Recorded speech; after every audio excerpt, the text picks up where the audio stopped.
Singer Maren claimed the Trump years exposed the bigoted views of people in the country music industry, which led to her giving up on the genre. For more culture, media, education, opinion, and channel coverage, subscribe my channel to update. In an interview with the Los Angeles Times on Friday, the "Get the Hell Out of Here" singer spoke about her transition from country music over the last year. She primarily blamed what she called the Trump years for allowing people to feel proud for being misogynistic and racist in their music. After the Trump years, people's biases were on full display. It just revealed who people really were and that they were proud to be misogynistic and racist and homophobic and transphobic.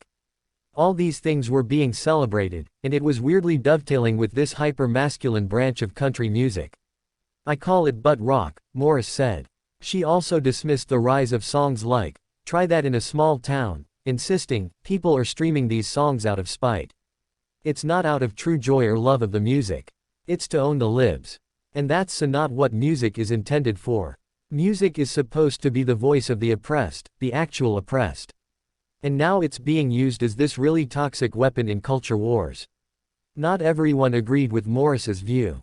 Country music critic Kyle Trigger Coronios, who founded Saving Country Music in 2008 to help promote independent musicians, suggested that the singer may be spending too much time in her social media mentions.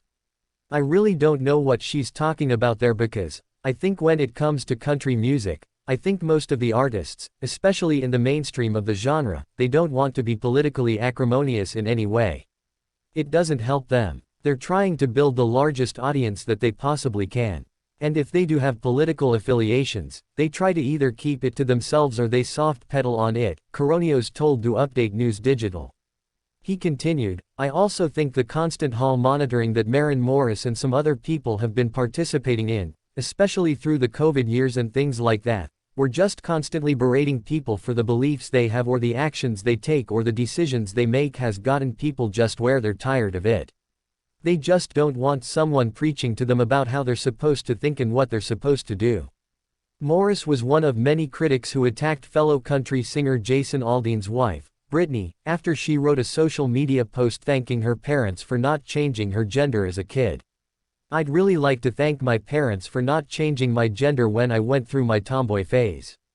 I love this girly life," Brittany Aldean wrote. Morris responded, "It's so easy to, not be a scumbag human. Sell your clip-ins and zip it, Insurrection Barbie." Morris also wrote, "You know, I'm glad she didn't become a boy either, because we really don't need another whole dude in the world. Sucks when Karens try to hide their homophobia, transphobia behind their protectiveness of the children. Weren't they putting their kids in Biden is a pedo shirts on social media? Sounds like a real safe way to protect them from millions of eyes." She continued, all the way off to Insurrection Barbie and the fellow IBs trolling this comment section with their hypocritical, hateful Coronios added that he doesn't think her leave will impact country music, claiming that Morris has more of an outsized footprint in the media.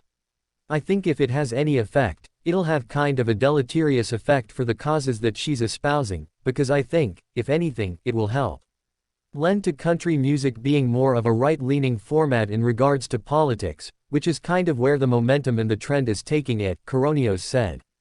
Country music star shares why he's leaving the industry and heading into ministry, "What I'm called to do." Country music artist Granger Smith made headlines this past week when he announced he was stepping away from his music career to pursue a life of ministry at his local church. Smith said that his life story is one he's always dreamed of having, but he's ready to step away and give it all up. "It's a story of a guy that, had what I've always dreamed of having. And I'm turning it back over. I'm turning it back in for a life at the local church. But I believe that that's what I am called to do," he explained on Sunday Night in America.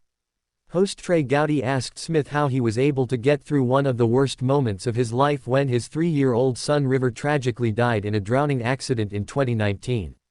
"For some, that makes them abandon their faith, and for some that makes it stronger." "How did this make your faith stronger? I wish I knew the formula for whether or not that's going to make you bitter or better.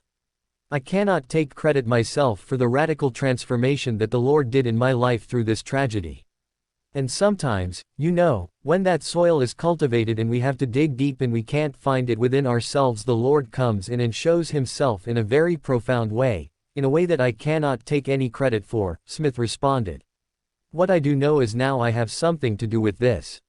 Now that this gift was given to me in a time, the darkest tragedy of our life. Now I have a purpose to go out and share this message of what happened to me for other people that are probably going through the same thing. Smith said he has been asked why he would give up his current platform altogether instead of using it to spread his faith and how God has helped his family in their darkest hour. I've debated that in my own head, he shared. It's like, what? You got the stage. Why not just travel the world and sing country music and be a light at a dark place and people come and pile in these venues, and you could talk about Jesus and you could talk about your faith. You could sing a few hymns. Isn't that the better choice? And what I could not reconcile with that is that when Jesus said if anyone would come after me, let him deny himself, take up his cross and follow me. That self-denial is something I struggle with, in country music, where instead every night I'm getting up on the stage and seeking glory, seeking applause, seeking people to exalt me. And that's just not what we're called to do as followers. And I could not reconcile those two things together, Smith added. And I think God looks at us and says, don't tell me how I get my glory, you know. And so it's so easy for us to go, oh, I know how I'm going to glorify God. My way. And I'll also be rich and famous at the same time. I couldn't reconcile that. And I want to say it's important to say too that I'm not talking to anyone else that might be in entertainment or in music. I'm not saying what anyone else should do. This is something that I struggled with internally because I struggled with exalting myself and seeking that praise. And that's something I needed to strip through sanctification away from me. Smith's final tour, Like a River, kicked off on April 13 and is expected to end on August 26. Thanks, like, comment and share video with friends.